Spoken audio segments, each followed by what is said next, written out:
అందరికీ నమస్కారం. నేను మీ మురళిని. ఎవరి ప్రాపకం కోసం అయితే చంద్రబాబు నాయుడు గారిని, పవన్ కళ్యాణ్ గారిని కుక్క, పిచ్చి కుక్క, వాడు అలాంటి వాడు ఇలాంటి వాడు మాట్లాడలేనటువంటి లంకారం భాషతో తిట్టినటువంటి జోగి రమేష్ ఈరోజు బ్రతుకు చెక్కా బండి అయిపోయింది. నిజం చెప్పాలి అని అనుకుంటే కర్మ సిద్ధాంతం ఆలోచిస్తే చాలా స్పీడ్గా వస్తుంది. మనం ఏదైనా ఒక తప్పు చేస్తే ఆ తప్పు మళ్ళీ తిరిగి మన దగ్గరికి రావడానికి ఇన్నాళ్ళు కొన్ని సంవత్సరాలు పట్టేది. ఇప్పుడు కొన్ని గంటలు పడుతుంది లేదా కొన్ని రోజులు పడుతుంది. అంటే కలియుగం స్టార్ట్ అయిపోయిందని చెప్పడానికి ఇంతకంటే ఎక్కువ నిదర్శనం అవసరం లేదు. గత సంవత్సరంలో అంటే ఒక సంవత్సరం కూడా అయ్యి ఉండదు, సంవత్సరంన్నర అప్పటి వరకు కూడా వ్యక్తిగత విమర్శలు చేస్తూ చంద్రబాబు నాయుడు గారిని, పవన్ కళ్యాణ్ గారిని బీభత్సమైన తిట్లు, అంటే మనం ఇప్పుడు మాట్లాడలేనటువంటి భాషతో తిట్టి చాలా జుగుప్సాకరమైన పద్ధతిలో వ్యవహరించినటువంటి జోగి రమేష్ వాళ్ళ కుటుంబ వ్యవహారం. ఓకే, అది కుటుంబ వ్యవహారం, మనకెందుకు, మనకు అవసరం లేదు అని మనం అనుకుందాం. కానీ ఎదుటి వాళ్ళ కుటుంబంలోకి తొంగి చూసి, చంద్రబాబు నాయుడు గారి కుటుంబంలోకి తొంగి చూసి, పవన్ కళ్యాణ్ గారి కుటుంబంలోకి తొంగి చూసి వాళ్ళ బ్రతుకులని ఏదో రోడ్డు మీద ఈడ్చేద్దామన్న ఆలోచన చొప్పుని ఏదో నోటుకొచ్చిన మాటలు మాట్లాడుతూ ప్రెస్ మీట్లు పెట్టేసి వాళ్ళ పరపతిని దిగజార్చేద్దామన్న ఆలోచించినటువంటి జోగి రమేష్ బ్రతుకు ఈరోజు జట్కా బండి అయిపోయింది. నిజం చెప్పాలి అని అంటే ఆ సందర్భంలో నలుగురు పెళ్ళాలకి ఇంత ద్రోహం చేశాడు అని మాట్లాడినటువంటి రోజా ఇప్పుడు జోగి రమేష్ వీళ్ళ కుటుంబ వ్యవహారంలో బ్రతుకు జట్కా బండిలో కూర్చోబెడుతుందా? ఇది చాలామంది నెటిజన్లు అడుగుతున్నటువంటి ప్రశ్న. బ్రతుకు జట్కా బండిలో జోగి రమేష్ కుటుంబాన్ని కూర్చోబెట్టి రోజా ఏం తీర్పు చెబుతుంది? పవన్ కళ్యాణ్ విషయంలో తీర్పు చెప్పింది కదా, లేదా చంద్రబాబు నాయుడు గారి విషయంలో తీర్పు చెప్పింది కదా. అటువంటి విషయాల్లో ఇప్పుడు జోగి రమేష్ కుటుంబం వచ్చింది కాబట్టి జోగి రమేష్ కుటుంబానికి ఏ విధమైన తీర్పు చెబుతుంది? ఎందుకు వైసీపీ నాయకులు మాట్లాడడం లేదు? జోగి రమేష్ వ్యవహారాన్ని ఎందుకు సీరియస్గా తీసుకోవడం లేదని నెటిజన్లు అడుగుతున్నటువంటి ప్రశ్న. ముఖ్యంగా వైఎస్ఆర్ కాంగ్రెస్ పార్టీ నేతలు వ్యక్తిగత వ్యవహారాల్లో ఈ మధ్యన బాగా ఎక్కువగా చిక్కుకుంటున్నారు.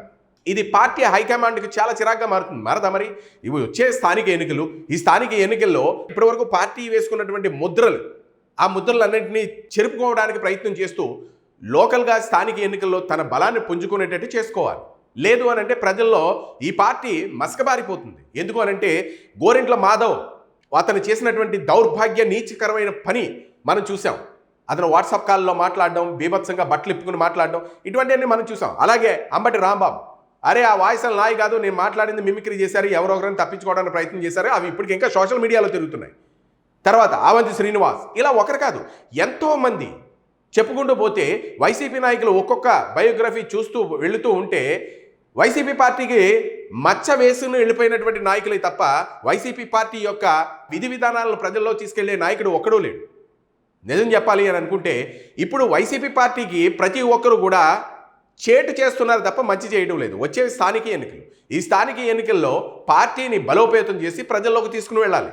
కానీ అందరూ కూడా జగన్మోహన్ రెడ్డి గారి పరపతిని కాస్త గంగలో కలిపేస్తున్నారు. జోగి రమేష్ కుటుంబ వ్యవహారం వైఎస్ఆర్ కాంగ్రెస్ పార్టీని డ్యామేజ్ చేస్తుంది, ఆ పార్టీ శ్రేణుల్లో కూడా ఆందోళన కలిగిస్తుంది.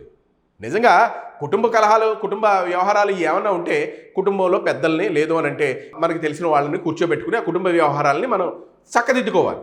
అంతేగాని ఈ కుటుంబ కలహాలను రాజకీయాల్లోకి తీసుకుని వచ్చేసి రాజకీయ రంగు పులివేద్దామని చూశాడు జోగి రమేష్. సీఎం చంద్రబాబు నాయుడు గారితో పాటు మంత్రి లోకేష్ హస్తం ఉందని జోగి రమేష్ కూడా ఆరోపించారు కదా నిన్న కాక మొన్న. ఎక్కువ మంది ఇలా ఆరోపించడాన్ని జోగి రమేష్ను తప్పుపడుతున్నారు. దీంతో ఆయన కోడలితో పాటు వియ్యంకుడు మీడియా ముందుకు వచ్చేసి జగన్మోహన్ రెడ్డి గారి ముందుకు మేము వెళితే ఆయన ఆసక్తి చూపించలేదు, సజ్జల రామకృష్ణారెడ్డి రాజీకి ప్రయత్నం చేశారు, రాజీ చేస్తానని కుట్ర చేశారు అని ఆరోపణలు చేశారు వాళ్ళే. జోగి రమేష్ కోడలు, జోగి రమేష్ వియ్యంకుడు. జోగి రమేష్ ఆరోపణలు ప్రజల్లోకి వెళ్లే కంటే ఇప్పుడు బాధితులుగా ఉన్న ఆయన కోడలు, వియ్యంకుడు మాటలే బాగా ప్రజల్లోకి వెళ్ళిపోతున్నాయి. నెటిజన్లు ఫుట్బాల్ ఆడేస్తున్నారు జోగి రమేష్ని. ఎందుకు అనంటే చంద్రబాబు నాయుడు గారికి, లోకేష్ని నువ్వు వాళ్ళకి ఆపాదించాలని చూసావు కదా నీ కుటుంబ వ్యవహారాన్ని. ఇప్పుడు వాళ్ళే డైరెక్ట్గా చెప్తున్నారు. పైగా హిందూ వ్యతిరేక వైఖరి కూడా బయటపడింది. ఈ ఘటనతో ఇది కూడా పార్టీకి చెడ్డ పేరు తీసుకుని వస్తుంది అని వాళ్ళు మాట్లాడుతున్నారు. ఒకటి కాదు, కర్ణుడి చావుకి 1,00,000 కారణాలు అన్నట్టు ఇటు జోగి రమేష్ వ్యవహారం అయితే నిన్న కాక మొన్న విజయసాయి రెడ్డి తను చేసినటువంటి వ్యాఖ్యలు ఎలా అంటే జగన్మోహన్ రెడ్డి అధికారంలో ఉన్నప్పుడు మరి మత మార్పిడులు చాలా ఎక్కువగా జరిగాయి, మత మార్పిడులు ప్రోత్సహించాడు జగన్మోహన్ రెడ్డి అని ఒక మాట అనేసి వెళ్ళిపోయాడు. అది నిజమో కాదో దాన్ని పక్కన పెడితే మత మార్పిడి విధానం ఎక్కువగా జగన్మోహన్ రెడ్డి సీఎంగా ఉన్నప్పుడే జరిగింది అని విజయసాయి రెడ్డి ఆరోపించడం, అలాగే జోగి రమేష్ డ్యామేజు, ఇలా ఒకటి కాదు, ఎన్నో ఎన్నో ఎన్నో అన్నీ కూడా తెర మీదకి రావడం. నిన్నగాక మొన్న డిఎస్సి మీద వైసీపీ ఏదో గట్టిగా రిలే నిరాహార దీక్షలు అట్లాగే ఉద్యమాలు ఇవన్నీ చేసి అక్కడ కూడా పాపం తను పరువు నిలబెట్టుకోలేకపోయింది. ఇలా ఒకటి కాదు, మళ్ళా పైగా జోగి రమేష్ ఇది చంద్రబాబు నాయుడు గారు అస్తంతోనే మా కుటుంబ వ్యవహారం అంతా రాజకీయ రంగు పులుముకుంది అని చెప్తున్నాడు. అందుకనే ఫుట్బాల్ ఆడేశారు. ఎవరు ఆడారయ్యా అంటే సొంత కోడలు వెంకటే చెప్పారు. ముఖ్యంగా ఇక్కడ మాట్లాడుకుంటే వైఎస్ఆర్ కాంగ్రెస్ పార్టీ హైకమాండ్ జోగి రమేష్పై చాలా ఆగ్రహంతో రగిలిపోతుందట. కుటుంబ కలహాలు, వైవాహిక సమస్యలు ఏమైనా ఉంటే నువ్వు పార్టీ ఆఫీసులో ప్రెస్ మీట్ ఎందుకు పెట్టాలి?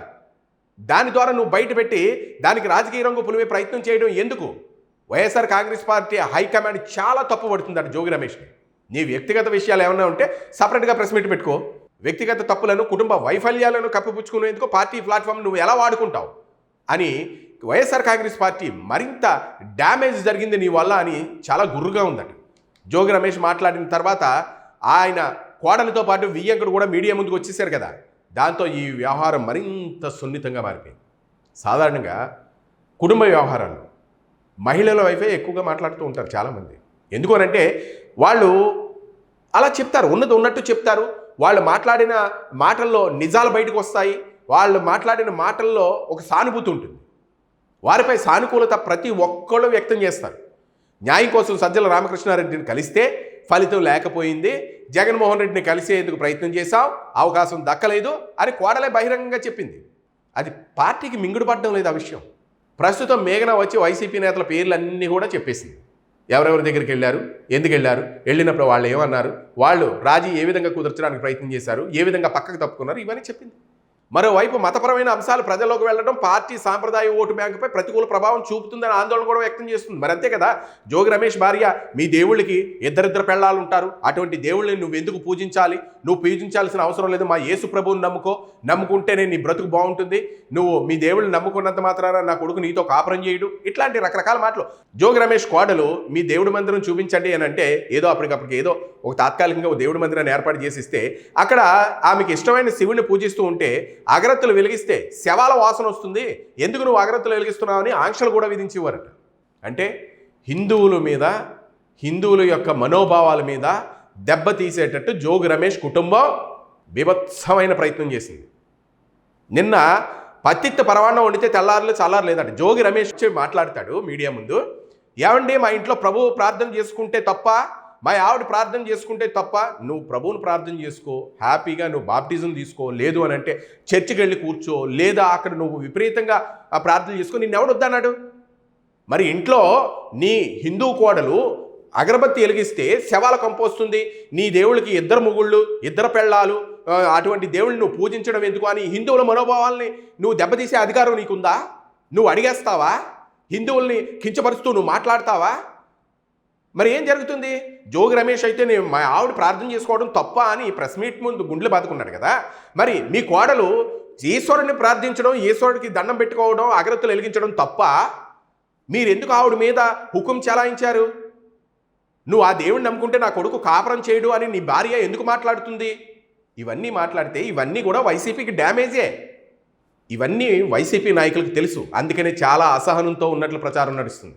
తన కుమారుడు వివాహ జీవితంలో ఉన్నటువంటి వివాదాలన్నింటినీ వీలైనంత త్వరగా పరిష్కరించుకోవాలని జోగి రమేష్కు హైకమాండ్ స్పష్టమైన ఆదేశాలు జారీ చేసిందని తెలుస్తుంది.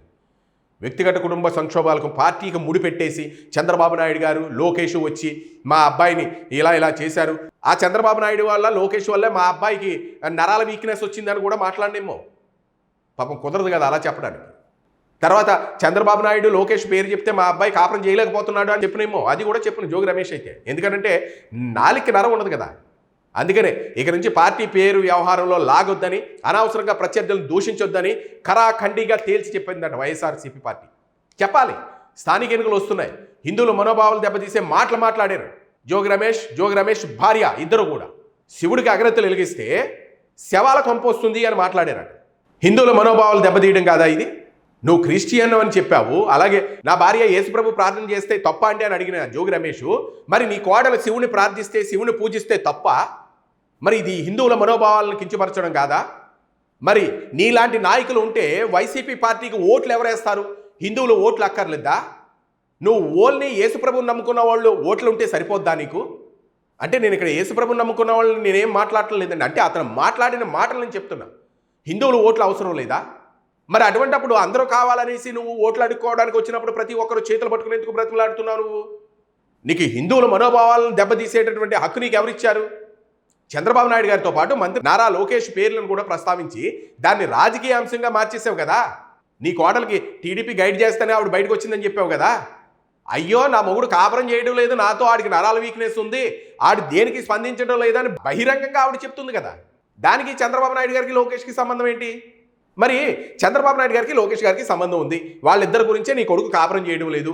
అటువంటిప్పుడు నీ భార్య బెంజ్ కారు తీసుకొచ్చినా, ఇంకా మరికొన్ని లక్షల రూపాయలు కట్నం తెచ్చినా, ఆడికి బ్రేస్లెట్ బంగారం ఇవన్నీ పెడితే 3 వస్తుంది అని చెప్పింది కదా. మరి అటువంటిప్పుడు చంద్రబాబు నాయుడు గైడ్ చేస్తున్నాడని నువ్వు ఎలా చెప్తావు? అంటే మీరే తుమ్మేసుకుని, మీరే తసావుస్తాని వేసుకుని, మీరే అన్నీ చేసేసుకుని చంద్రబాబు నాయుడు గారి మీద లోకేష్ మీద కాస్త పెంట జల్లేసి వెళ్ళిపోవాలి. అదేదో పార్టీకి రంగు పులివేద్దాం అనుకున్నావు. కానీ ప్రజలన్నీ గమనిస్తున్నారు నీ పార్టీ ఏం చేస్తుంది, నువ్వేం చేస్తున్నావు, మీ నాయకులు ఏం చేస్తున్నారు. ప్రజలు తెలివి తక్కువ వాళ్ళని మాత్రం అనుకోకండి, వాళ్ళు చాలా మేధావులు. గత 5 సంవత్సరాల అవకాశం ఇచ్చారు, ఏం చేస్తారో చూశారు. ఫట్ మని ఎడంకాలుతుందన్నారు, 11 సీట్లకు పడిపోయారు. ఇప్పుడు ఏదో ఆ పార్టీని బయటకు తీసుకుని వచ్చి మళ్ళా అధిష్టానం మీద కూర్చోవాలని చూసినప్పుడు ఇటువంటి పిచ్చి పిచ్చి వేషాలు వేయకూడదు. నువ్వు హిందువుల మనోభావాలను ఏ విధంగా దెబ్బతీస్తావు? అగరత్తులు వెలిగిస్తే శవాల స్మెల్ వస్తుందా? మరి మేము మాట్లాడొచ్చే అలాగా. కానీ హిందువుల దగ్గర, మా దగ్గర ఒక సంస్కారం ఉంటుంది.